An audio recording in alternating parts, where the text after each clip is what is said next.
Angelo here from Future Summits Online, the future of the future. My next guest is none other than Kang, who is the CEO and founder of Gnowbe. Gnowbe, G-N-O-W-B-E, Gnowbe. You'll find out what that means during the interview. She's an award-winning entrepreneur, and she's going to be speaking about engagement and productivity through mobile microlearning. Mobile microlearning is the future, ladies and gentlemen, of learning. And she's also going to be talking about the future of talent and work in the new low-touch economy. I can't wait for you guys to hear from So-Young and to hear about Gnowbe. So without further ado, ladies and gentlemen, Kang.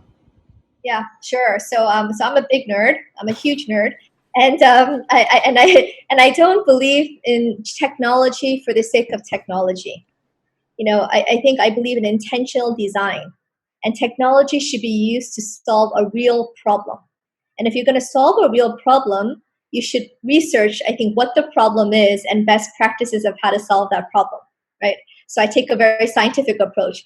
And so when we looked at the idea of content, and I even want to go beyond just learning into content itself.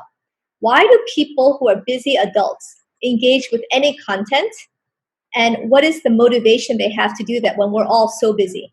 And that's maybe my persona, but there are different kinds of personas. The point being is that when you're designing technology, you can't assume that everyone is like you. I think that's one of the biggest challenges is you think the whole world is just like you. I would have designed a very different platform if I assumed everyone was like me.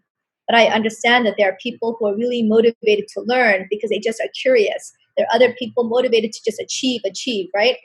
There are people who are motivated to compete and to be better than someone else for whatever that, So as you think about those motivations, you do that. And then on the back of that, we studied levels of human development and what really helps people to engage, which we know is not just knowing things.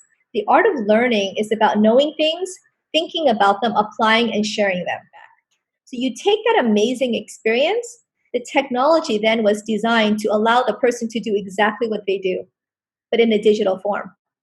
Tell a joke, engage, ask for a poll, engage with a video, inspire them with a quote, ask them a question, get them to give you feedback, share it in community. So the platform was designed to scale and digitize that human experience.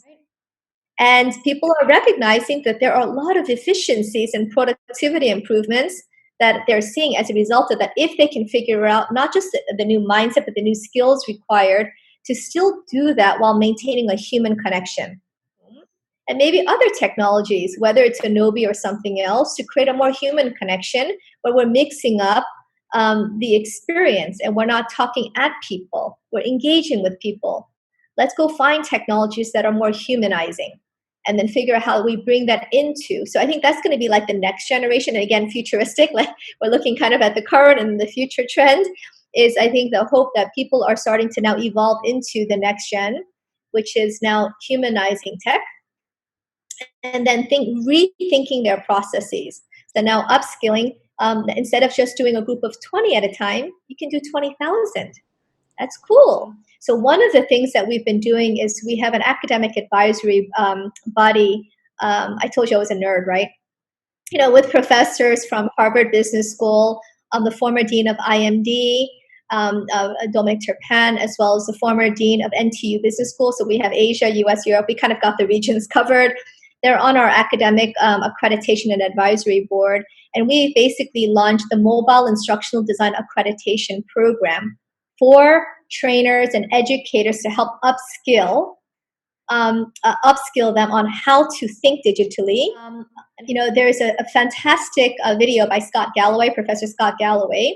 He says that higher education is on a death march. 20 to 40%. He's predicting 20 to 40% of higher education will be gone in the next couple of years as a result of this, unless they reinvent themselves. So this is a matter of survival for the education industry. This is not a nice to have anymore. So this whole kind of micro learning, it's interesting. It's a new trend. So if you talk about the future of talent and future of work, micro learning in 2019 all of a sudden became like a big trend. So a few years ago when we met, people were like, what micro learning? What is that? People are going to learn on their phone. What is that, right? So it was quite disruptive at the time. Now everyone's like, of course we're going to do microlearning, because in 2019, all these global market research studies came out, and microlearning is one of the biggest trends. Like the mobile one is still taking a little bit of time. Interestingly enough, even though 71% of organizations prefer kind of mobile microlearning because of the engagement. Now, we've been doing microlearning for thousands of years. Do you know that?